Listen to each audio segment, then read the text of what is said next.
कोई बात नहीं अगर आप डरते हो, कोई बात नहीं अगर आप रोते हो, सब कुछ ठीक है, लेकिन हार मानना ऑप्शन नहीं होना चाहिए।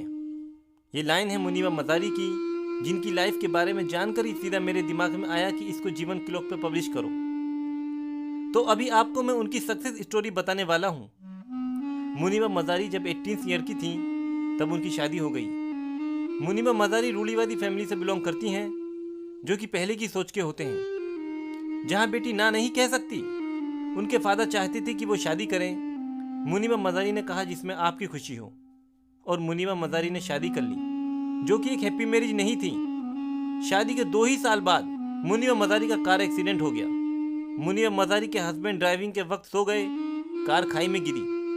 मुनीबा के हस्बैंड ने अपने आप को जंप करके सेव कर लिया और मुनीबा कार में ही रहीं। उनको काफ़ी चोट लगती गई।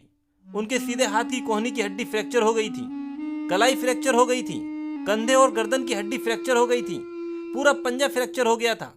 लेकिन उन्हीं चोटों की वजह से मुनीबा मज़ारी की पूरी लाइफ कंप्लीटली चेंज हो गई। मुनीबा मज़ारी को स्पाइन पर भी चोट लगी थी, यानी रीढ़ की हड्डी पर।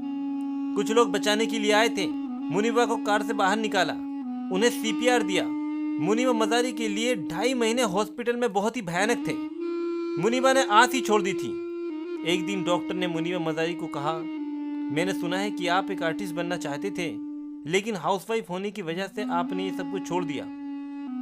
तो आपके लिए एक बैड न्यूज़ है, अब आप पेंट नहीं कर सकोगे। दूसरे दिन डॉक्टर मुनीबा मज़ारी के पास फिर आए और बोला, आपकी रीढ़ की हड्डी की चोट काफ़ी ज़्यादा है, अब आप फिर से चल नहीं सकते। मुनीबा ने लंबी सांस ली और कहा, इट इज़ ऑल राइट। अगले ही दिन डॉक्टर फिर से मुनीबा के पास आए और बोला, आपकी रीढ़ की हड्डी की चोट के कारण अब आप बच्चे को जन्म नहीं दे सकती। उस दिन मुनीबा मानो तबाह हो गई, टूट के बिखर गई, बर्बाद हो गई। मुनीबा अपने अस्तित्व पर सवाल करने लगी कि मैं जिंदा ही क्यों हूं। मुनीबा जिस कारण से जी रही थी वो ये था कि एक बार मुनीबा ने अपने भाई से पूछा, मुझे पता है कि मेरा एक हाथ विकलांग है, लेकिन मैं हॉस्पिटल में ये सफ़ेद दीवार देखकर और सफ़ेद पहनकर थक चुकी हूँ। मुझे कुछ कलर्स दो और कैनवास दो, मैं पेंट करना चाहती हूँ। तो जो पहली पेंटिंग मुनीबा मज़ारी ने बनाई थी वो उन्होंने अपने डेथ बेड पर बनाई थी, जहाँ उन्होंने पहली बार पेंटिंग करी थी। ये कितनी अजीब थेरेपी थी कि मुनीबा मज़ारी बिना एक सिंगल वर्ड भी बोले मुनीबा अपने दिल से पेंट कर सकती थी। मुनीबा अपनी स्टोरी को शेयर कर सकती थी। लोग जो भी मुनीबा के पास आते वो कहते, ये पेंटिंग तो बहुत ही लवली है, बहुत सारे कलर्स हैं। इसके अंदर को दुख को कोई नहीं जानता था, जो सिर्फ मुनीबा मज़ारी को पता था। और उस दिन मुनीबा ने डिसाइड किया कि मैं अपने लिए ज़िंदगी जीने जा रही हूँ। मैं कोई किसी के लिए परफेक्ट इंसान बनने नहीं जा रही, मैं बस इस मोमेंट को पाने जा रही हूँ और इसे मैं अपने लिए एकदम परफेक्ट बनाऊंगी। मैं अपने जितने भी डर हैं उनसे लड़ने जा रही हूँ। तो मुनीबा मज़ारी ने अपने वो सारे डर एक एक करके लिखे और मुनीबा ने डिसाइड किया कि वो एक एक करके वो सारे डर को काबू में करेगी। क्या आपको पता है कि मुनीबा मज़ारी का सबसे बड़ा डर क्या था?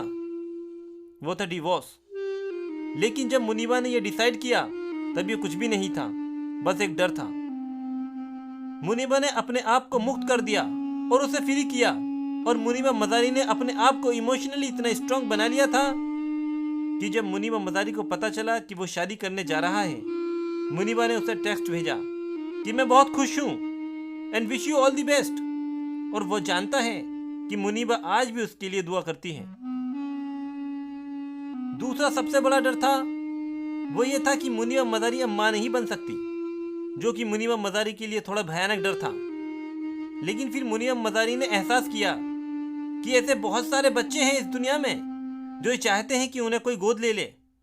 मुनीबा ने जरा गौर से सोचा कि ये तो रोने का कोई पॉइंट ही नहीं है, बस जाओ और गोद ले लो। फिर मुनीबा ने वही किया।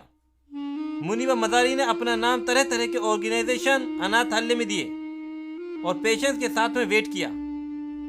2 साल बाद पाकिस्तान की एक छोटी सी सिटी से कॉल आया और मुनीबा मज़ारी को कहा गया कि आप मुनीबा मज़ारी हो क्या? यहाँ एक बच्चा है, बेबी बॉय है, क्या आप उसे गोद लेना चाहोगे? मुनीबा मज़ारी बहुत दर्द सह के इंतजार कर रही थी। मुनीबा ने कहा यस, यस, मैं उस बच्चे को गोद लेने जा रही हूँ। मैं आ रही हूँ उसे घर लाने के लिए।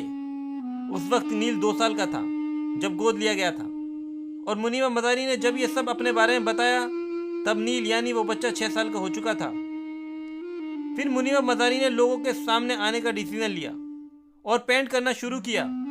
मुनीबा मदारी ने काफ़ी मॉडलिंग कैंपेन किए, पाकिस्तान की नेशनल टेलीविज़न में as a anchor person join किया।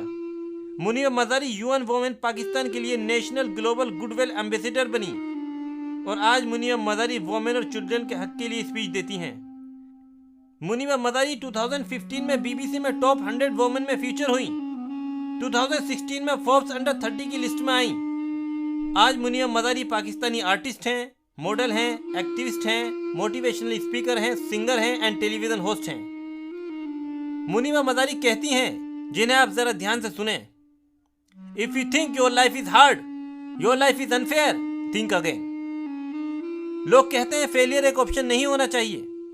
मुनीबा मदारी कहती हैं फेलियर एक ऑप्शन होना चाहिए, कि जब जब आप फेल होते हैं आप ऊपर उठते हैं, फिर आप फेल होते हैं आप फिर ऊपर उठते हैं, और इसी तरह आप ऊपर उठते चले जाते हैं और चलते जाते हैं। हर एक सांस जो आप ले रहे हो उसे मजे से लो, अपनी जिंदगी को सेलिब्रेट करो, उसे जियो, अपनी मौत से पहले मत मरो।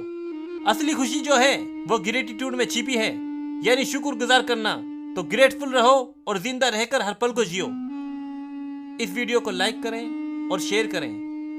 आपका एक शेयर करने से कितने लोगों को हिम्मत मिलेगी ये आप भी नहीं जानते।